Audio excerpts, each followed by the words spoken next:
The Pentagon says it has officially cracked one of its most high-profile UFO investigations, revealing in a hearing on Capitol Hill it was nothing more than a trick of the eye.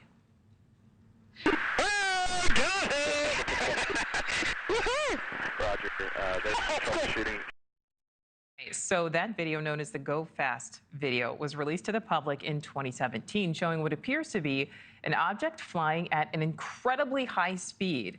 The object was recorded off the East Coast in 2015 by a fighter jet from the USS Theodore Roosevelt. Earlier this week, the director of the Defense Department's All-Domain Anomaly Resolution Office testified on the case, saying the object was not out of the ordinary, but rather caused by an illusion. Looks like an object flying very fast over the water, very close to the water. We assess with high confidence that the object is not actually close to the water, but is rather closer to 13,000 feet. A trick of the eye called parallax makes it look like the object is moving much faster. All right, so let's bring in Nick Pope, who formerly worked for the British Ministry of Defense investigating UFO phenomenon. Nick, thank you so much for your time on this. So I want to talk about this hearing earlier this week. This was the first time we heard publicly from the new director of AARO, John Kozlowski. And I also want to play part of what he said in his nearly 40 minutes of testimony. All right, it sounds like we don't have that sound. We'll try to get that. But Nick, what is your understanding of the activities of this all-domain anomaly resolution office? And also, what do you make of the fact that there was this closed-door session prior to the hearing? Well, I think the closed-door session is very interesting because it shows that whatever people say in public, part of this subject is still highly classified. And of course, we can speculate what that might mean. Skeptics say it probably just means that they're talking about secret prototype aircraft and drones. Believers say it might have something to do with extraterrestrials. But I regard this hearing this week as being good news. AARO is doing their job.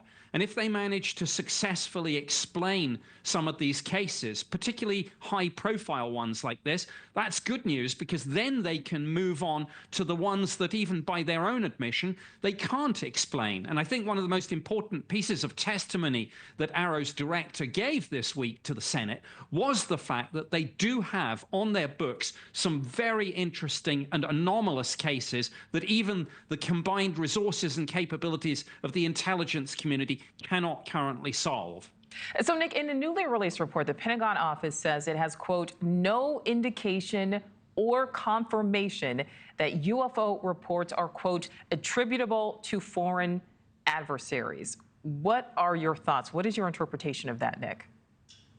Well, that's interesting because, again, as I mentioned, one of the popular theories about these objects is that some of them are secret prototype aircraft, missiles, and drones, perhaps being operated by adversaries like China or Russia in an intelligence gathering role against strategic U.S. military assets.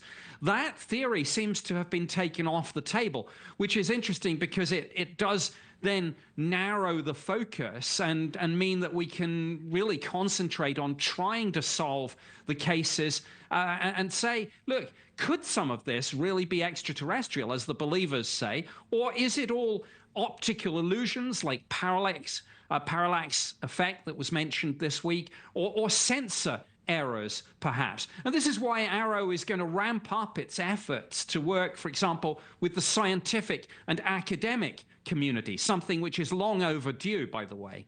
So, Nick, what do you think is the answer here? Do you think there is real proof of something, whatever that something may be? We don't yet have a smoking gun to say any of this is extraterrestrial, but yeah, by their own admission, AARO are getting more and more cases. Next year, one of the big revelations this week is that they're going to open up reporting to the public.